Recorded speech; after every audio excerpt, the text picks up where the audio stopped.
You are a part and parcel of this corruption. আমি যখন করাপশনের কথা ওঠালাম, তোমরা কেউ আমার কাছে আসলে না। You yourself are breaking your own party. Shameless, shameless I must say. RSS এর মোহন ভাগত যিনি চিফ, তিনি আমার বাড়িতে আসবেন। আমি তো অবাক হয়ে গেছি। আমি বললাম যে আমি যতদিন জীবিত আছি আমার প্রতিবাদ থেকেই যাবে। একদিকে প্রধানমন্ত্রী হিসাবে নরেন্দ্র মোদীর 12 বছর অর্থাৎ এক যুগের টার্ম সমাপ্ত হলো। আবার অন্যদিকে দেখা যাচ্ছে যে রাজ্যে বহু প্রতীক্ষিত মন্ত্রিসভায় মন্ত্রিত্ব বন্টন হলো। তবে এরই মাঝখানে কিছুটা ত্রিশূল বা ত্রিফলার মতন বিঁধছে সেই সমস্ত প্রাক্তন শাসক দল অর্থাৎ তৃণমূল কংগ্রেসের বিদ্রোহী বিধায়ক এবং সাংসদদের এমন কিছু বক্তব্য, এমন কিছু পদক্ষেপ যেটা নিয়ে রীতিমতো উত্তাল বর্তমানে রাজ্য রাজনীতি। এবং সেই সমস্ত কিছু নিয়ে আজকে বিশ্লেষণ হবে। আমরা অত্যন্ত আনন্দিত আরও একবার পাশে পেয়ে গিয়েছি স্যার উপেন বিশ্বাস মহাশয়কে। স্যার অনেক অনেক স্বাগত আপনাকে ক্যাম্পেন কলিংয়ের পর্দায়। একদম প্রথমে একটু ইতিবাচক দিক থেকেই শুরু করা যাক। প্রধানমন্ত্রী নরেন্দ্র মোদী দীর্ঘদিন তার এই সুশাসন যদি বলি সেই ধারা তিনি বজায় রাখছেন এরকম আর কি, এবং তার যে বঞ্চিত মানুষের কল্যাণের উদ্দেশ্যে তিনি যা কিছু কাজ করছেন, এবং দ্বিতীয় সাধারণতন্ত্র বা সেকেন্ড রিপাবলিকের দিকে কি কোথাও না কোথাও ভারত চলে যাচ্ছে, কি বলতে চান, কিভাবে বিশ্লেষণ? প্রথমেই বলি, নরেন্দ্র মোদীকে আমি সরাসরি চিনি না, কিন্তু আমার সাথে একজন কাজ করত অনেক দিন ধরে। তাকে আমি বলতে পারে বলা যায় যে তাকে আমি আস্তে আস্তে খুব অনেক উপরে উঠিয়েছিলাম, এবং সে ওই কাডারের আইপিএস অফিসার। যখন আমার প্রায় রিটায়ার করার সময় আসলো, আমি তাকে বললাম যে তুমি গুজরাটে ফিরে যাও। তো এতদিন ধরে আমার সঙ্গে রয়েছে সিবিআইতে আর কি। তখন একটু ও মানে বলল, স্যার আমি কেন, আমাকে কেন, আপনি কি আমি কি কিছু অন্যায় করেছি যে আপনি আমাকে বললাম না, এই যে আমরা তদন্ত করছি সমস্ত বড় বড় মানুষের যারা পার্টির মধ্যে আছে, গভর্নমেন্টের মধ্যে আছে, এরকম এখনও অনেক দিন গভর্নমেন্টে থাকবে, তো তাদের আমরা শত্রু করেছি। আমি চলে যাওয়ার পরে তোমার অন্য কেউ থাকবে না তোমাকে সেভ করা, তুমি চলে যাও। তারপরে তবুও ধস্তাধস্তি হলো। তারপরে আমি ডাইরেক্টর সিবিআই বললাম, sir nothing doing, let us give the order. তারপরে ও চলে গেল। তারপরে ও চলে গিয়ে যাওয়ার পরে তখন নরেন্দ্র মোদী ওখানকার চিফ মিনিস্টার। আমি একদিন ওকে টেলিফোন করেছি যে আচ্ছা এই নরেন্দ্র মোদী লোকটা কেমন। তো বলে, স্যার শুনুন, আমি এখানে জয়েন করে আমি চিফ মিনিস্টারকে যে কলন করতে হয়, ইংরেজি কথাটা হচ্ছে কলন, মানে যে তার সঙ্গে দেখা করে সেলুট করে আসতে হয়, কোনো কথাবার্তা কিছু না, সেরকম আর কি। যাওয়ার সঙ্গে সঙ্গে চা আসে নিয়ম অনুযায়ী। ও গিয়েও সেলুট করে দাঁড়িয়েছে, সে ডাউন, সঙ্গে সঙ্গে চাওয়ালা মানে ওনার অফিসের। তারপরে 2 মিনিটের মধ্যেই নরেন্দ্র মোদী বলছে যে আমার পার্টির যদি কোনো লোক কোনো সময় আপনার কাছে কোনো ফেভার চায়, kick him out from your office, তোমার অফিস থেকে তাকে লাথি মেরে বার করে দাও। এই হচ্ছে নরেন্দ্র মোদী, 1 নম্বর।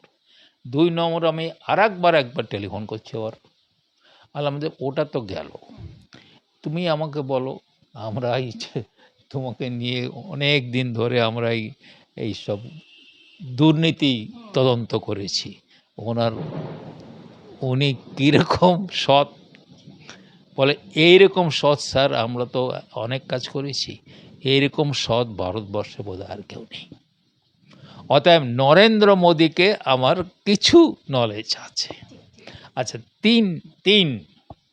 তিনি একজন সাধু, তার কোনো সংসার নাই, অতএব তাকে তুমি কিনতে পারবা না, তাকে এই দিয়ে তা দিয়ে তাকে কিনতে পারবা না। এমনকি বিজেপি যদি নরেন্দ্র মোদী কখনো দেখে যে বিজেপি তাকে দিয়ে কিছু খারাপ কাজ করাতে চাচ্ছে, নরেন্দ্র মোদী আবার সন্ন্যাসী হয়ে যাবে। অতএব আর একটা কথা এইখানে, এই পয়েন্ট আমি শেষ করি, যে প্রায় 8-10 বছর ধরে যত সারা বিশ্বের একটা অর্গানাইজেশন আছে, মানে বিশ্বের একটা অর্গানাইজেশন, তারা ওই করে যে কে হচ্ছে সবচেয়ে ভালো লিডার।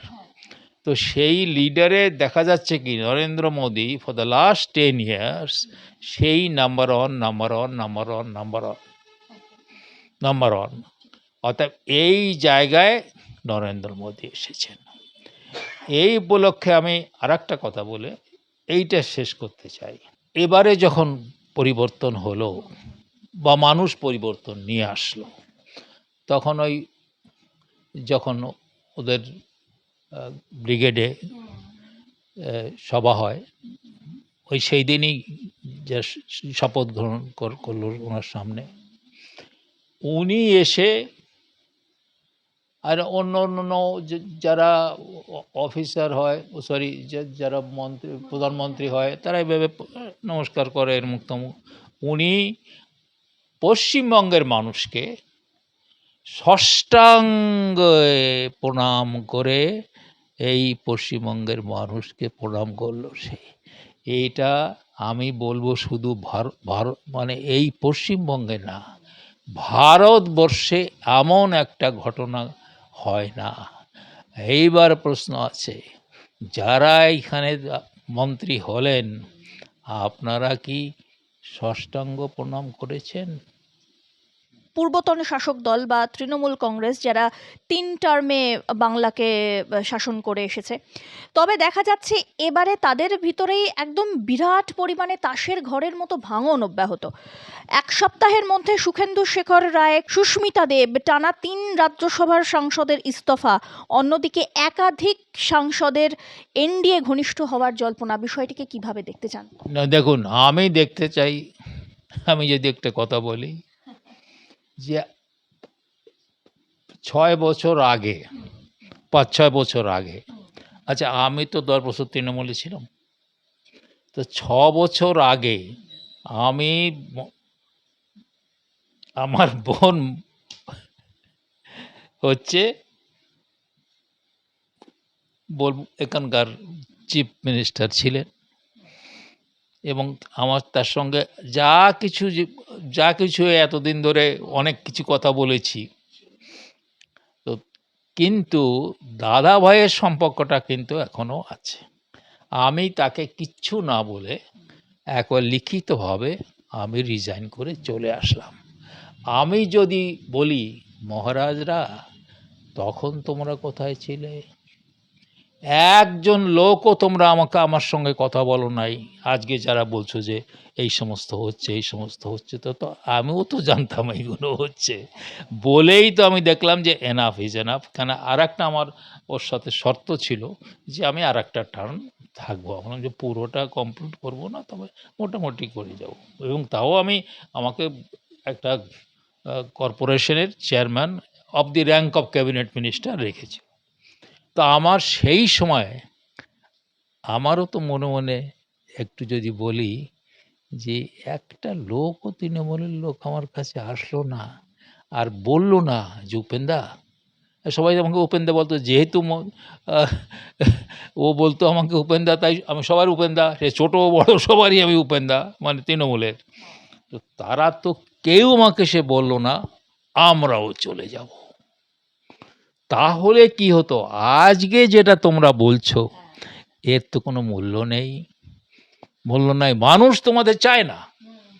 মানুষ তোমাদের এবার কি করেছে, আমি যখন পায়ে হাঁটি, এই যারা রিক্সা চালায় থেকে আরম্ভ করে তারা বলছে মানুষ বিজেপি দেখেনি, তারা দেখেছে আমরা এই গভর্নমেন্টকে চাই না।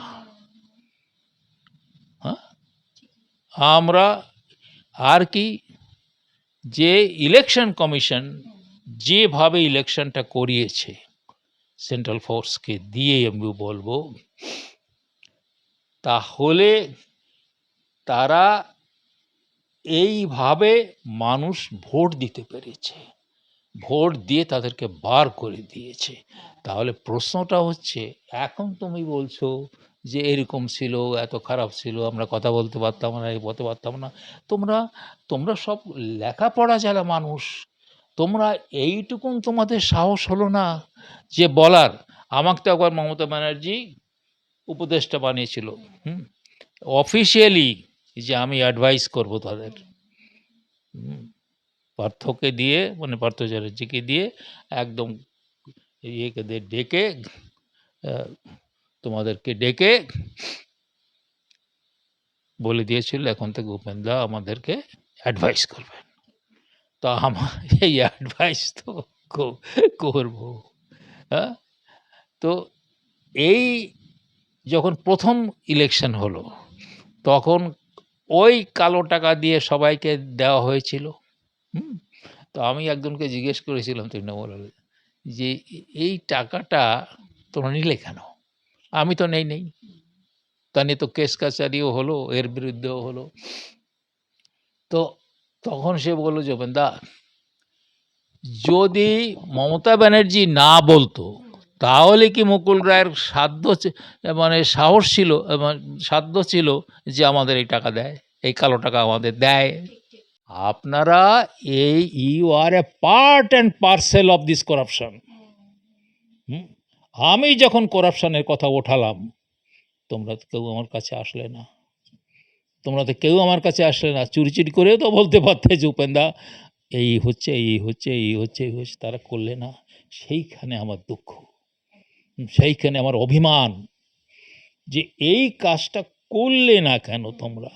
আচ্ছা, আর একটা কথা আছে, যদি কেউ আজকে সাধারণ মানুষ বলে তোমরা বাঁচবার জন্য এখন মমতা ব্যানার্জিকে ছেড়ে এখন বিজেপির কাছাকাছি আসতে চাচ্ছ, এই কথা বলতে পারে সাধারণ মানুষ। আর একটা প্রশ্ন, বড় প্রশ্ন আসবে, যে তাহলে তোমরা এখন বলছো, এই যে সুখেন্দু, সে তো একবার কথা বলেছিল, তখন তাকে তখন থাবড় দেওয়ার পরে আবার বললো যে আমার ভুল হয়ে গেছে, অমুক তমুক। তাহলে তোমাদের ইতিহাসটা তো খুব খারাপ। তো অর্থাৎ তোমাদের আগের ইতিহাস তোমার খারাপ। অর্থাৎ এখন তুমি তো যেহেতু সে Mamata Banerjee on the down, তারে আর একটা কথা বলি, যখন কেউ হেরে যায় তারে গুঁতো মেরে কী লাভ হয় বলো? তাকে এখন তোমরা এখানে যাচ্ছ, অর্থাৎ এই যে তারা এই দিকে আলাদা করে তার কাছ থেকে সরে গিয়ে তারা বলছে এই গভর্নমেন্টকে আমরা সাপোর্ট করব, হ্যাঁ, তারা গভর্নমেন্টটা ভালো কাজ করছে ইত্যাদি করছে। কিন্তু তোমরা মনে রেখো, তোমরা তো অপোজিশনে, এটা তো মানতে হবে। লিডার অফ দি অপোজিশন, সেই লিডার অফ দি অপোজিশন, সে তো যে গভর্নমেন্ট কাজ করছে সেখানে ঠিক মতো করছে কিনা, কোথাও যদি কিছু খারাপ করে থাকে তাহলে তারা প্রতিবাদ করবে। কিন্তু তোমরা আগের থেকেই বলে রাখছো যে তাদের সাথে আমরা থাকবো।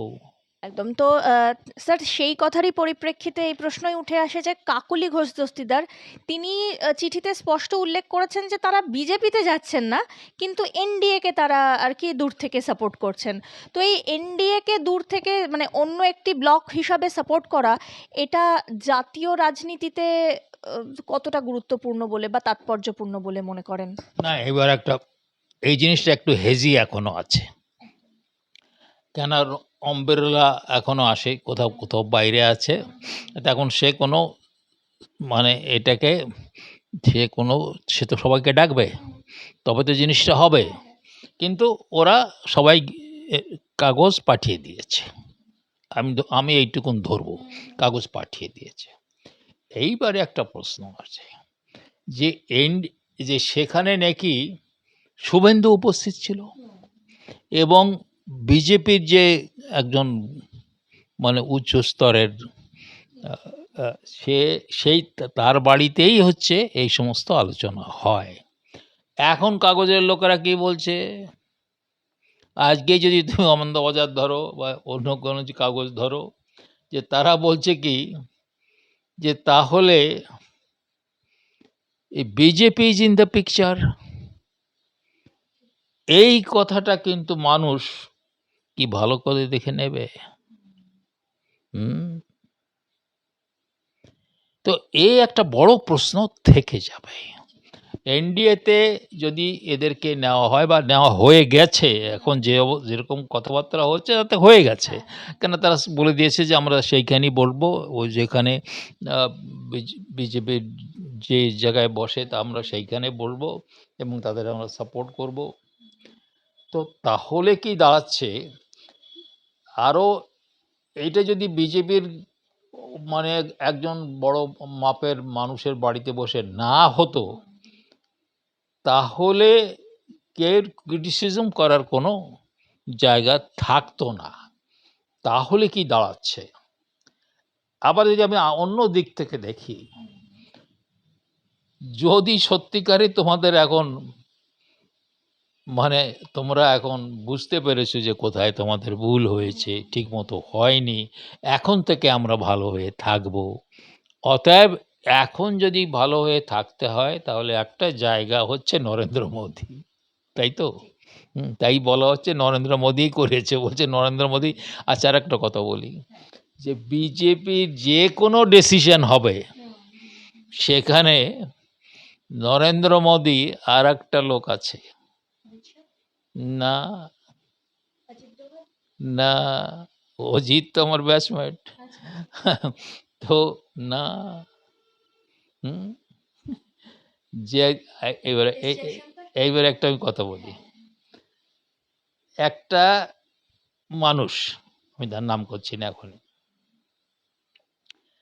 সে হঠাৎ তার অর্গানাইজেশন থেকে একটা লোক, সে সে কলকাতার লোক না, সে আমাকে মেসেজ পাঠালো যে আপনার বাড়িতে আরএসএস এর চিফ যাবেন। আমি অবাক, এই ব্যাপার কি? আমি তো আরএসএস কিছু জানি না। তখন আমি আমার সানিল, ও তখন ও ও হচ্ছে মানে তখন দিল্লিতে পোস্টিং ছিল, ও ফরেন সার্ভিসের লোক।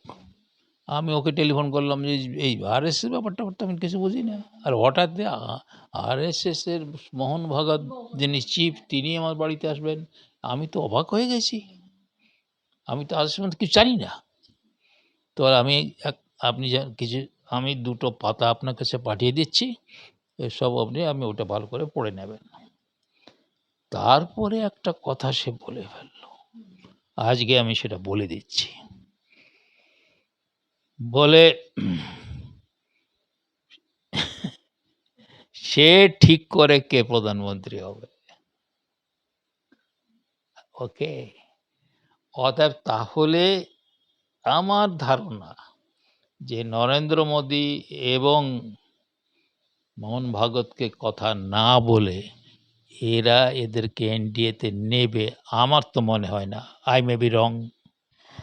স্যার, শতাব্দী রায়, যিনিও বর্তমানে মানে তিনি দীর্ঘদিন ধরে তৃণমূল সাংসদ ছিলেন, বর্তমানে বিক্ষুব্ধ তৃণমূল সাংসদ, তিনি এখন প্রকাশ্যে আসছেন এবং বলছেন যেখানেই হাত দিচ্ছি সেখানেই দুর্নীতি।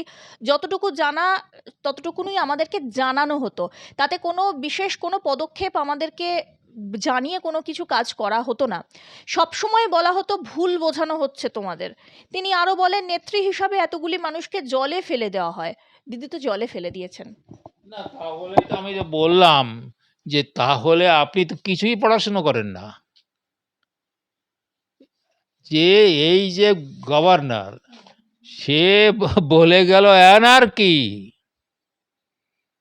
তাহলে তখন তুমি কিছু কিছু খবর রাখো নাই, অ্যানার্কি, তারপর বলছে গুন্ডারাজ। হ্যাঁ, তো তাহলে সে বলছে যে এত করাপশন, আর উপেন বিশ্বাস গলা ভাটিয়ে বলে যাচ্ছে করাপশন করাপশন করাপশন করাপশন। কই, তোমরা তো চুপ করে আসছিলে তখন। তার তো জবাবদিহি করতে হবে।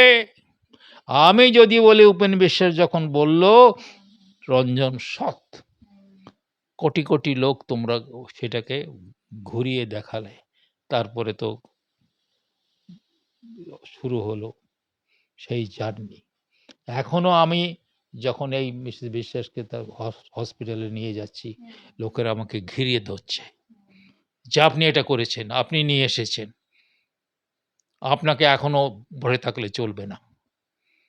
বললাম দেখো, ওখানেও আমার সাথে তার যে আগে যে ছিল তার সাথে আমার ভালো সম্পর্ক, ব্যক্তিগত সম্পর্ক ছিল, কিন্তু যখন যেটা হয়েছে প্রতিবাদ করেছি।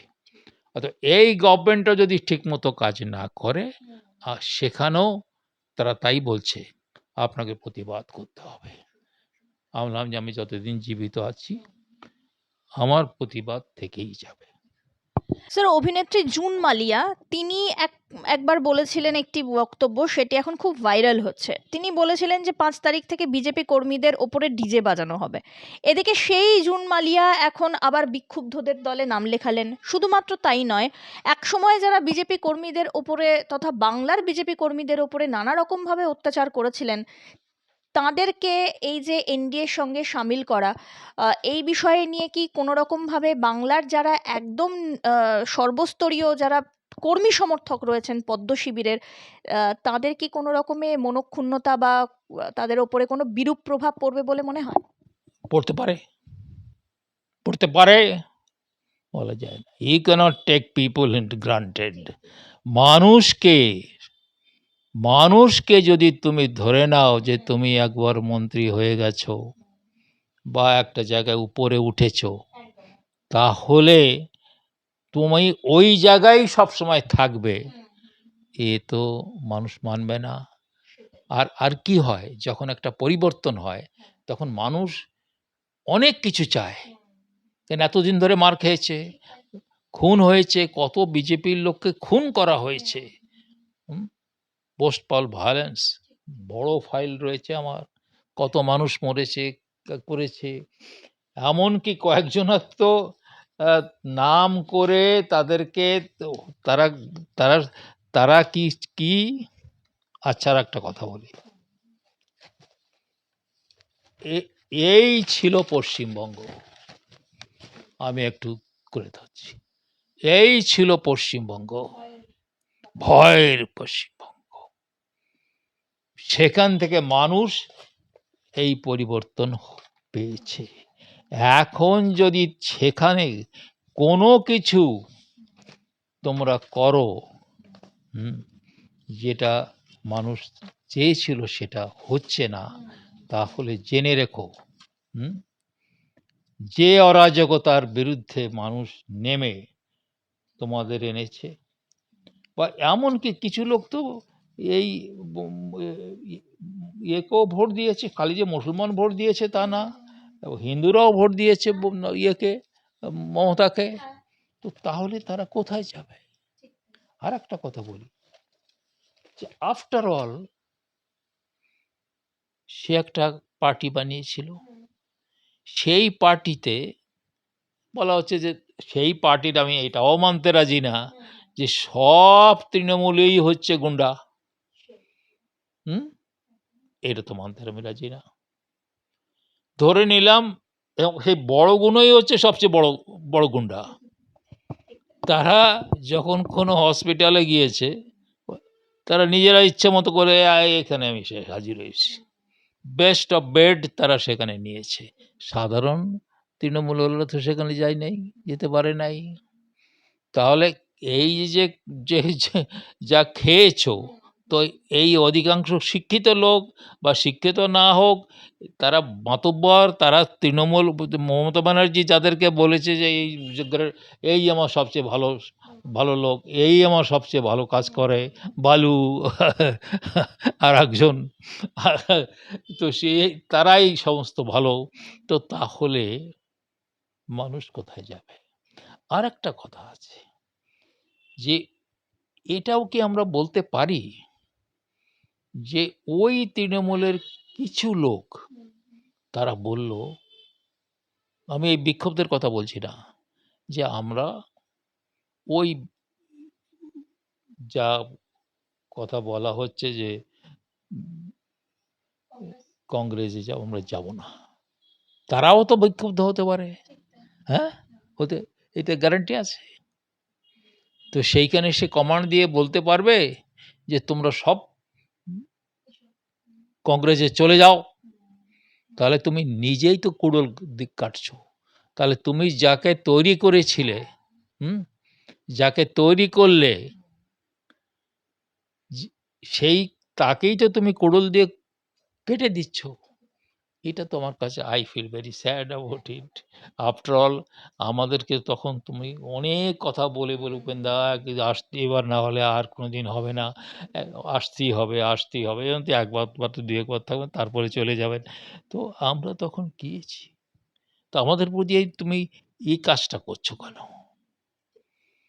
আমি তো চাই যে তৃণমূল থাকুক, যারা অন্যায় কাজ করেছে তাদের বিরুদ্ধে কেস দাও, করো, কিন্তু তুমি যদি আজকে বলো যে আমি তৃণমূলটা সম্পূর্ণভাবে কেটে দেব, তাহলে তো তুমি নিজেকে খুন করছো।